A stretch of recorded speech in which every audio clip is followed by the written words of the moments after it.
তেওঁলোকে আমাৰ মাজত নাই এতিয়া বৰ্তমান। তো গাইছ এতিয়া আমি কথা পাতিম বিকাশ চেত্ৰীৰ বিষয়ে। তো মোৰ ইয়াৰ আগৰ এটা ভিডিঅ'ত আপোনালোকক জনাইছিলোঁ যে অসমৰ 4জন ৰাইডাৰ টাৱাঙলৈ গৈ থকা সময়ত কাৰ এক্সিডেণ্ট হয়, 4জন ৰাইডাৰৰ মৃত্যু হয়। আৰু ইয়াৰ ওপৰতে বিকাশ চেত্ৰীয়ে ৰিয়েক্ট কৰিছে, কি কৈছে সৰু ভিডিঅ' ক্লিপ আমি চাই লওঁ। এটা খবৰ পাইছে চাগে যে অসমৰ 4জন ৰাইডাৰ অৰুণাচলত গৈছিল ৰাইড কৰিবলৈ আৰু তেওঁলোকৰ এটা দুৰ্ঘটনা হ'ল।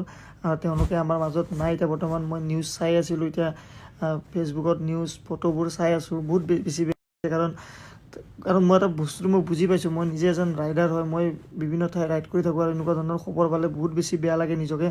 যেতিয়া আপোনালোকে ৰাইড কৰিব যায়, ভালকৈ ৰাইড কৰিব যাব। আৰু যেতিয়া ক'ৰবাত ৰাইড কৰিব যায় কিবা এটা ডেষ্টিনেশ্যনত, লোকেশ্যন সদায় নিজৰ ফেমিলি মেম্বাৰ, বন্ধু, ঘৰৰ কাৰোবাক লোকেশ্যনটো সদায় দিয়ে যাব। ৰাতিপুৱা ৰাইডত ওলোৱাৰ লগে লগে লোকেশ্যনটো দি থৈ দিব মানে। আৰু চবে যেন ভালকৈ ৰাইড কৰে, ছেফলি ভালকৈ গিয়াৰ্ছ পিন্ধি ৰাইড কৰে।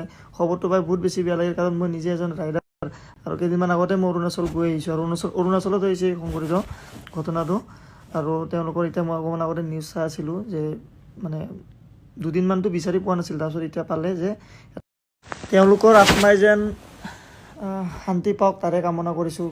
এটা আশা লৈ গৈছিলে, ৰাইড কৰিব, ফুৰিবলৈ গৈছিলে, আৰু এনেকুৱা এটা দুৰ্ঘটনা সংঘটিত হ'ল। তেওঁলোকৰ আত্মাই শান্তি পাওক, ৰেষ্ট ইন পিচ, তাৰে কামনা কৰিছোঁ।